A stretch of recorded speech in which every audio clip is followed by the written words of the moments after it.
perkenalkan, nama saya Gusti Ayu Maderate Putri Anjani dari Sarjana Terapan Gizi dan Dietetika kelas A Poltekkes Kemenkes Mataram. Yang terhormat Bapak Zedi Mutakim selaku dosen pengempu mata kuliah kewarganegaraan serta teman-teman yang saya hormati. Di sini saya akan menjelaskan tentang makalah kewarganegaraan saya yang berjudul Dugaan Kasus Pencucian Uang oleh Raffi Ahmad. Sebelum masuk ke dalam materi, di sini saya akan menjelaskan apa yang dimaksud dengan money laundry. Jadi, money laundry atau pencucian uang itu adalah proses yang digunakan untuk menyembunyikan asal-usul yang diperoleh secara ilegal, sehingga uang tersebut tampak legal.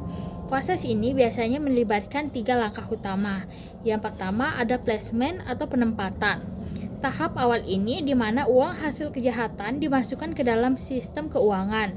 Ini bisa dilakukan dengan cara menyetor uang tunai ke rekening bank, membeli aset, atau menggunakan metode lain untuk menyembunyikan sumber uang. Yang kedua ada layering atau pengaburan. Pada tahap ini, uang yang telah diserahkan atau dipindahkan melalui serangkaian transaksi yang kompleks untuk menyembunyikan jejak aslinya.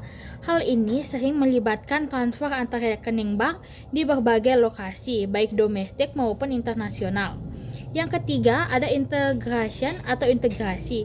Di tahap akhir, uang yang telah dibersihkan digunakan dalam kegiatan yang sah atau bisnis lainnya, sehingga sulit seperti investasi, pembelian properti untuk mengidentifikasi asal-usulnya yang ilegal. Yang pertama, kita akan membahas dasar hukum pencucian uang di Indonesia.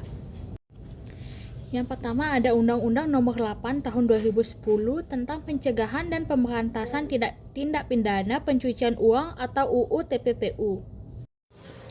Selanjutnya ada Peraturan Pemerintah Nomor 99 Tahun 2012. Selain kedua undang-undang tersebut, Bank Indonesia juga mengeluarkan beberapa peraturan terkait pencegahan pencucian uang. Ada juga keputusan dari Menteri Keuangan Kementerian Keuangan yang menerbitkan beberapa keputusan yang berkaitan dengan pencegahan pencucian uang. Selanjutnya kita akan membahas tentang analisis tuduhan tersebut. Dari perspektif hukum, pencucian uang adalah tindak pidana serius yang melibatkan upaya untuk menyembunyikan sumber uang yang berasal dari kegiatan yang ilegal. Dalam konteks ini, tuduhan ini harus diteliti secara mendalam, termasuk asal-usul uang yang terlibat, serta mekanisme yang digunakan untuk memindahkan dan menyembunyikan uang tersebut. Proses penyelidikan oleh pihak berwenang penting untuk memastikan bahwa semua bukti yang ada diperiksa dengan teliti, dan bahwa Raffi Ahmad diberikan hak untuk membela diri. Penegakan hukum yang adil dan transparan sangat diperlukan untuk menjaga kepercayaan publik terhadap sistem hukum. Selanjutnya kita akan membahas tentang dampak sosial dan psikologis. Ketika kasus seperti ini terungkap, akan ada penggeseran signifikan dalam pandangan masyarakat terhadap individu tersebut dan terhadap dunia hiburan serta keseluruhan.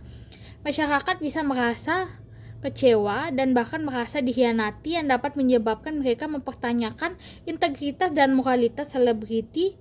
Di sisi lain, dampak sosial juga meluas ke lingkungan yang lebih besar, yaitu industri hiburan dan masyarakat secara umum.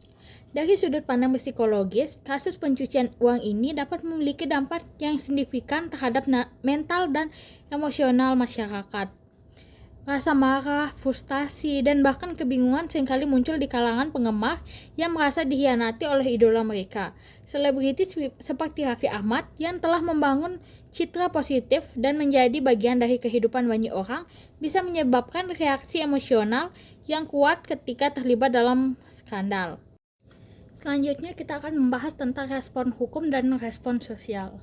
Proses hukum yang berlangsung melibatkan penyelidikan oleh pihak kepolisian atau otoritas terkait yang berwenang, di mana mereka akan mengevaluasi semua bukti dan saksi yang ada untuk menentukan apakah ada dasar yang kuat untuk melanjutkan kasus ini ke pengadilan. Dalam situasi ini, penting bagi sistem hukum untuk bertindak secara adil dan tidak memihak, memberikan kesempatan kepada Raffi Ahmad untuk membela diri dan memastikan bahwa setiap proses hukum berjalan sesuai dengan prinsip keadilan. Respon sosial juga melibatkan pembicaraan yang lebih luas mengenai etika dalam bisnis dan kepatuhan hukum, terutama bagi mereka yang berada di bawah sorotan publik. Kasus ini mendorong masyarakat untuk lebih kritis terhadap tindakan dan bisnis figur publik, serta menekankan pentingnya tanggung jawab sosial dalam menjalankan usaha. Dengan meningkatnya perhatian terhadap isu ini, masyarakat dapat teredukasi lebih baik tentang bagaimana melakukan evaluasi yang tepat terhadap figur publik. Yang terakhir, kita akan membahas tentang bagaimana tanggapan Raffi Ahmad dan pihak terkait. Dalam menanggapi dugaan kasus pencucian uang yang melibatkan dirinya, Raffi Ahmad menegaskan bahwa dirinya tidak terlibat dalam kegiatan tersebut. Ia menyatakan bahwa semua aktivitas bisnis yang dijalankannya adalah legal dan transparan.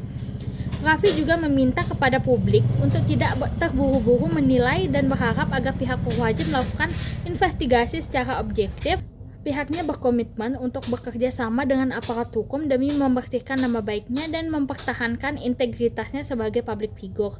Sementara itu, pihak terkait lainnya, termasuk pengacara Raffi, menyatakan bahwa setiap tuduhan harus didukung oleh bukti yang kuat. Mereka juga menekankan pentingnya due process of law, di mana setiap individu berhak mendapatkan perlindungan hukum dan pengacara untuk membela diri. Pihaknya berpendapat bahwa situasi ini bisa berdampak negatif terhadap reputasi Raffi Ahmad dan keluarganya. Selain itu, bisa memicu keresahan di kalangan masyarakat yang mengidolakan dirinya. Pihaknya berharap agar media dan publik memberikan ruang bagi proses hukum yang sedang berjalan dan tidak cepat mengambil kesimpulan sebelum ada keputusan resmi dari pihak berwenang. Sekian presentasi makalah yang dapat saya sampaikan. Mohon maaf apabila ada kesalahan kata. Terima kasih.